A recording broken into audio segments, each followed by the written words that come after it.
Mr. Transformers 96 here with another video review. This time we have an Avengers Age of Ultron Infinite series from the Hulkbuster Build-A-Figure wave, War Machine. So this is the only figure in the wave aside from the Build-A-Figure that is actually from the movie. All the other characters are comic.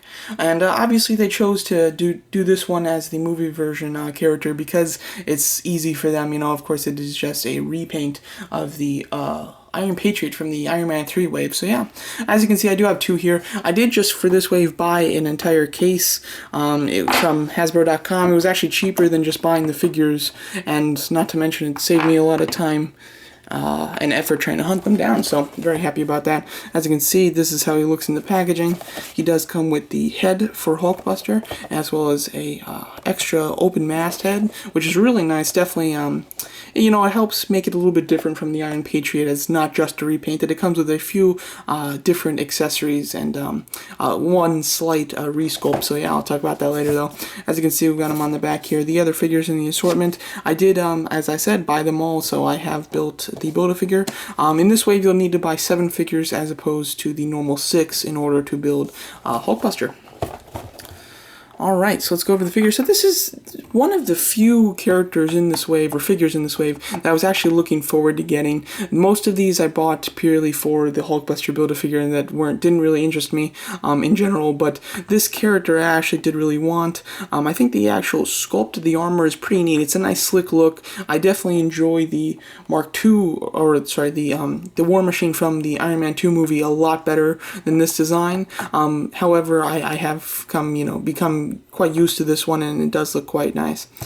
So overall, sculpting wise, looking pretty good here. Not too much to say about it, as it is just a repaint of this, but I'll give you a little comparison here. As you can see, quite good. It's a nice slick armor. I like the face sculpt. It looks very nice. It's very like a tough type of look, and I like the red outlining the white of the eyes there. I think that's great. He's got some fine detail painting on him. As you can see, it's got his name there, some markings there, got one there, and I believe that's it on him.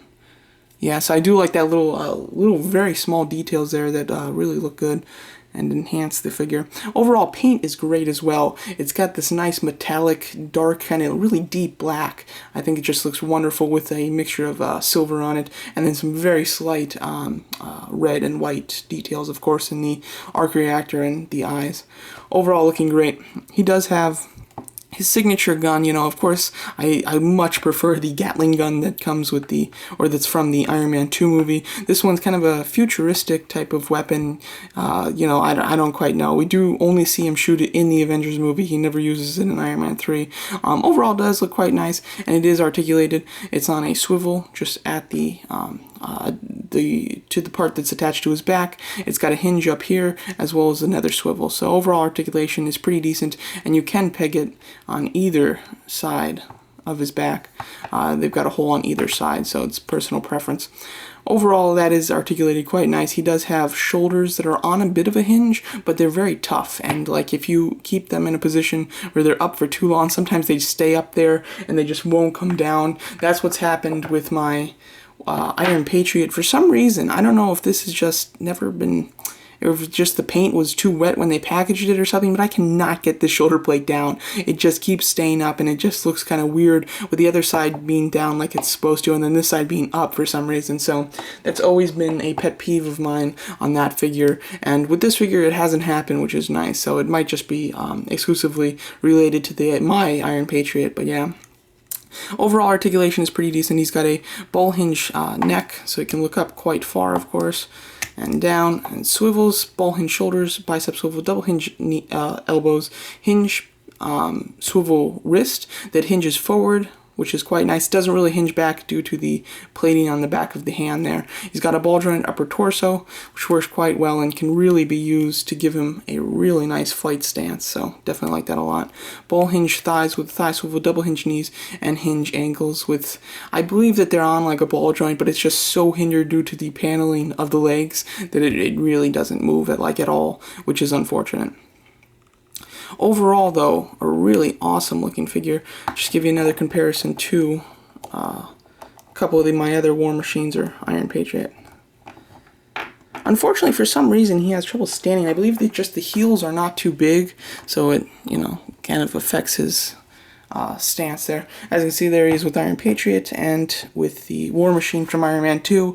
Like I said, I like the design of War Machine from Iron Man 2, but I love the colors of this new War Machine, though. The deep, almost glossy black just looks great compared to the mostly dull gray of the original War Machine there.